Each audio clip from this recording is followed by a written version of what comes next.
Hello guys, आप कैसे हैं? आज हम आपको बहुपद की परिभाषा बताएंगे कि बहुपद क्या चीज़ होता है। बहुत से बच्चे जो हैं बहुपद के बारे में बहुत घबराते हैं कि बहुपद क्या है।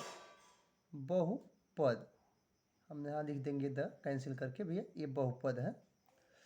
तो बहुपद किसे कहते हैं? बहुपद किसे कहते हैं कहते हैं तो बहुत से बच्चे जो हैं इस बात पर डिस्टर्ब होते हैं कि बहुपद क्या चीज़ है। तो सबसे पहली बात जो होती है वो होती है चर की। चर, और दूसरी बात जो होती है वो अचर की होती है। ये चर और अचर से जो संबंध बनता है ना, वो एक समीकरण कहलाता है। क्या कहलाता है? समीकरण कहलाता है।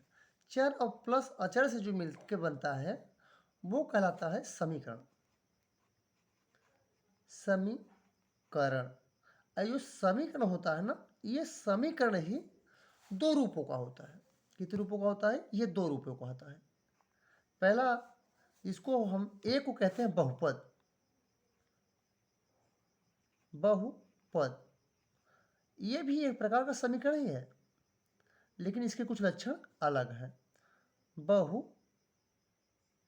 बहुपद और दूसरा जो होता है बहुपद नहीं होता। बहुपद नहीं होता। बहुपद नहीं होता है, केवल समीकरण होता है। नहीं, केवल समीकरण होता है। समीकरण होता है। आप ध्यान देंगे इन दोनों विशेषताएं क्या है कि ये बहुपद होता है, मतलब कि चर और प्लस अचर दोनों मिलकर बनाते हैं समीकरण, और समीकरण टूटता है बहुपद। एक होता है बहुपद जिसको भी हम क्या कहते हैं? समीकरण ही कहते हैं। क्या कहते हैं? समीकरण कहते हैं। और दूसरा जो होता है आपका वह होता है बहुपद नहीं होता, फिर भी इसको हम समीकरण कहते हैं। तो इसका क्या मतलब है? तो सबसे पहले हम चलते हैं बहुपद की दिशा में कि बहुपद क्या है। तो जो आपका बहुपद है ना, तो बहुपद में उसकी परिभाषा पर चलते हैं। बहुपद कहने का मतलब, बहुपद में सबसे पहली बात एक चर होना चाहिए। पहला पॉइंट, एक चर। एक चर। अब चर से क्या मतलब है? चर का मतलब है अगर किसी भी समीकरण में अगर यक्स है, ओनली अगर से मान लेते हैं हम समीकरण आपका है x square plus 4x plus 6, यह एक समीकरण है। अगर किसी भी समीकरण मात्र एक ही चर, जैसे यहाँ पर यक्स है, यहाँ पर भी यक्स है, एक ही चर हो, क्या यहाँ पर एक्स के अलावा वाई है, टी है, क्यू है, जेड है? ऐसा कुछ भी नहीं है। तो पहला शर्त हुआ एक ही चर हो। दूसरा शर्त क्या है? उस पर जो घात होनी चाहिए ना, घात, ये देखिए इसको यहाँ पर घात कहते हैं, और यहाँ पर भी घात है। यहाँ की घात छिपी हुई है, यहाँ पर एक है, ये क्या है? 2 है। तो जो उसकी घात होनी चाहिए वो घात पूर्णांक। पूर्णांक से क्या होता है? मतलब सेकंड पॉइंट पर घात पूर्णांक हो। पूर्णांक। पूर्णांक का मतलब पूरा का पूरा। पूरा का आशय ये है आपका कि न वो दशमलव में हो, न भिन्न में हो, न बटे में हो। अगर ऐसा कुछ भी नहीं कि एकदम पूरा दुई है, 2 हो, अगर 3 है तो 3 हो, 4 है तो 4 हो, 5 है तो 5 हो। जितने भी चर हों, चाहे यहाँ पर देखिए 2 चर है, एक्स मतलब 2 बार है, एक बार यहाँ पर और एक बार यहाँ पर है, तो दोनों पर जो घात हो ना वह पूरा का पूरा हो, पूर्णांक हो। और तीसरी बात क्या है? तीसरी बात यह है कि घात न, जो घात हो धनात्मक हो। क्या हो? धनात्मक। बच्चे बात नहीं समझ में, मतलब धनात्मक का मतलब क्या होता है? जैसे घात के ऊपर यहाँ पर ये जो 2 है, 2 के सामने कोई चिन्ह नहीं है ना, तो अगर कोई चिन्ह जहाँ न दिखे वहाँ पर प्लस का चिन्ह होता है, यहाँ पर भी प्लस है। तो घात धनात्मक हो, धनात्मक हो, ठीक है, मतलब एक ही चर हो, चर पर घात पूर्णांक हो और धनात्मक हो, तब तो वह जो है बहुपद, वह समीकरण क्या कहलाएगा? बहुपद कहलाएगा। तब ये जो आपका समीकरण है वो क्या कहलाएगा? आपका बहुपद कहलाएगा। अन्यथा अगर अगर एक चर के अलावा एक चर के अलावा कई चर हो, कई चर हो, अब कई चर हो तथा घात, जो आपका घात है वो क्या हो, ऋणात्मक हो, ऋणात्मक हो, घात ऋणात्मक हो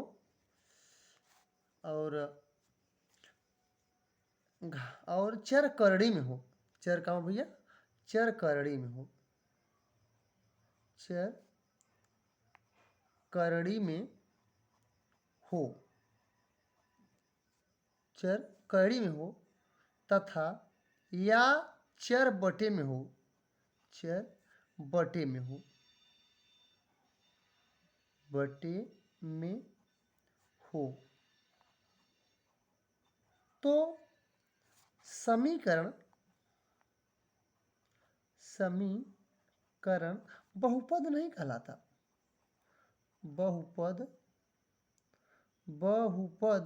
नहीं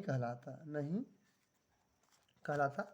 हम आपको बता दें कि थोड़ा सा ये प्रॉब्लम होती है हमको सेट करने में, अभी हम नए हैं इसलिए हमको दिक्कत हो रही है। बहुपद नहीं कहलाता। तो इस प्रकार से अब इसके बारे में हम आपको एकदम स्वरूप सहित दिखा देते हैं कि क्या दिक्कत होता है, क्या बहुपद नहीं कहलाता। तो जैसे अब यहाँ पर मान लीजिए x square plus x y हो गया। अब देखिए यहाँ एक्स स्क्वायर है, यहाँ भी ये तो सही है, लेकिन जो दूसरा आ गया ना, ये बहुपद नहीं है, ये जो है बहुपद नहीं है। अब इसी में क्या है, हम मान लेते हैं कि एक ही चर है। अब अगला जो चर है उस पर घात क्या है, माइनस है, फिर भी बहुपद नहीं है।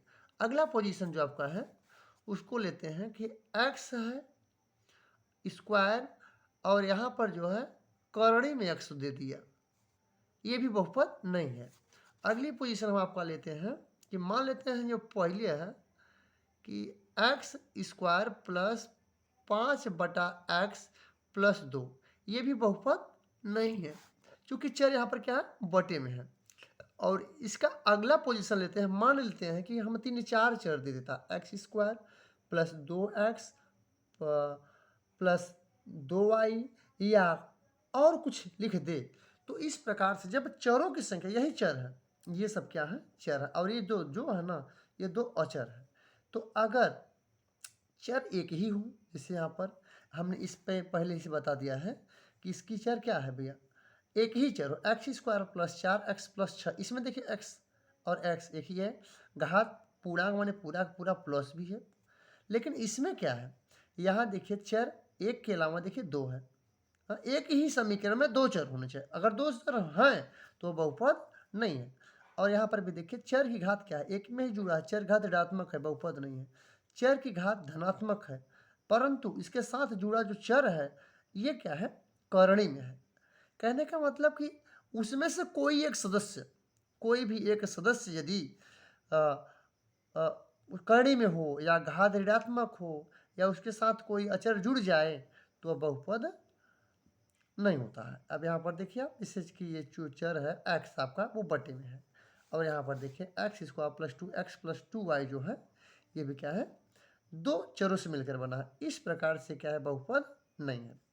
आपको विशेष ध्यान क्या देना है कि सबसे पहले किसी भी बीजीय समीकरण को देखना है कि उस बीजीय समीकरण में जो है चर हमारा, उसमें जो चर है x x x x ही होना चाहिए, और y है तो वही y होना चाहिए, z है तो z ही z होना चाहिए, पहली बात। दूसरी बात हमको देखना है उसके ऊपर जो घात होता है, आपको मालूम होना चाहिए, चाहे चर हो चाहे अचर हो, हर एक संख्या पर एक घात होती है। अगर नहीं कुछ लिखा है तो उसके ऊपर जो है एक घात सदैव रहती है। इसको हम कहते हैं, जैसे कि हम मान लेते हैं यहाँ पर कि ए, ये एक जो है चर राशि है, उसके ऊपर एक घात होती है। एक कोई गिनती 5 ले लेते हैं, उस पे कुछ नहीं लिखा तो उस पर घात कितनी होती है? 1 होती है। उसी प्रकार से किसी भी जो समीकरण है ना, उस समीकरण पर जो घात होती है उसको हम देखते हैं चर पर। यहाँ पर देखिए +2, तो पहले चर की घात पूर्णांक है, फिर धनात्मक है। तो सभी चर की घात अगर धनात्मक है और सभी चर की घात अगर पूर्णांक है और सभी चर एक ही जाति के हैं, यानी x है तो x है और y है तो y ही है, तो वह क्या है? बहुपद है। कभी कभी बच्चे इस बात से घबरा जाते हैं कि चर के साथ जो अचर होता है वो करड़ी में हो जाता है, अगर वो पटे में हो जाता है तो बच्चे ये सोचते हैं कि ये भी बहुपद नहीं है। ऐसी बात नहीं है। अचर से कोई मतलब नहीं। अचर पर घात ऋणात्मक हो, अचर पर घात धनात्मक हो, अचर बटे में हो, अचर करड़ी में हो, अचर दशमलव में हो, या अचर जो है गुणांक के रूप में किसी में हो, तो उससे मायने नहीं रखता। हमारा जो चर होना चाहिए वो चर एक घाती होना चाहिए, चर पर घात पूर्णांक होना चाहिए और धनात्मक होना चाहिए। तब तो हम समझते हैं कि ऐसा समीकरण बहुपद कहलाता है। और ऐसा समीकरण जिसमें एक चर के अलावा देखिए यहाँ पर देखिए इसके साथ जुड़ा हुआ चर ना, ये देखिए भले गुणा किया है लेकिन यहाँ पहला पद ये क्या है? दोनों मिलाकर के दूसरा पद हुआ। भले ही इसमें 2 पद हैं लेकिन ये जो चर y आ गया ना, इसकी वजह से ये पूरा जो है ये बहुपद नहीं है। और यहाँ पर देखिए एक चर तो है x इसमें भी और x में भी, ये पूरे दोनों मिलके एक परिवार बनाते हैं, एक समीकरण बनाते हैं। लेकिन इसमें दिक्कत क्या है? इसकी घात जो है ऋणात्मक है। आपको मालूम है कि अगर घात ऋणात्मक है ना तो वह बहुपद नहीं कहलाता। और ये भी दोनों मिलकर के एक ही बनाते हैं। लेकिन इसमें क्या है कि चर एक ही है, परंतु ये चर क्या है? करड़ी में है, यानी इसकी घात क्या है? भिन्नात्मक है। आपको मालूम है ये जो बना है ये वर्गकौड़ी है। और ये तीसरा पोजीशन जो आपका है देखिए, चर तो एक ही है, यक्स इसमें भी यक्स इसमें भी है, लेकिन ये क्या है? बटे में है, इसलिए भी बहुपद नहीं है। और यहाँ पर हम देखते हैं कि यक्स यहाँ पर एक चर है और यहाँ पर वाई है, और ये जो पोजीशन है ना ये बहुपद नहीं है। इस प्रकार से हमको आशा है कि आपको ये मेरी परिभाषा जो बहुपद की है, बहुपद का जो मतलब है आपको अच्छे से समझ में आ गया होगा। अगर आपको ये बहुपद की परिभाषा अच्छे से समझ में आ गई है तो आप हमारे चैनल को सब्सक्राइब करिए, लाइक करिए और घंटी का बटन दबा करके हमको ये बताइए कि हमारे द्वारा जो बताया गया परिभाषा है, जो बताया गया सवाल है, आपको अच्छा लगा। और इसी प्रकार से आप हमको जब लाइक करेंगे, सब्सक्राइब करेंगे, तो हम आपको अच्छे अच्छे वीडियो, अच्छे अच्छे सवाल बना करके भेजते रहेंगे, जिससे आपको पढ़ाई में कोई तकलीफ न हो। घर बैठे आप उसकी परिभाषा, उसके नियम को जान जाएं।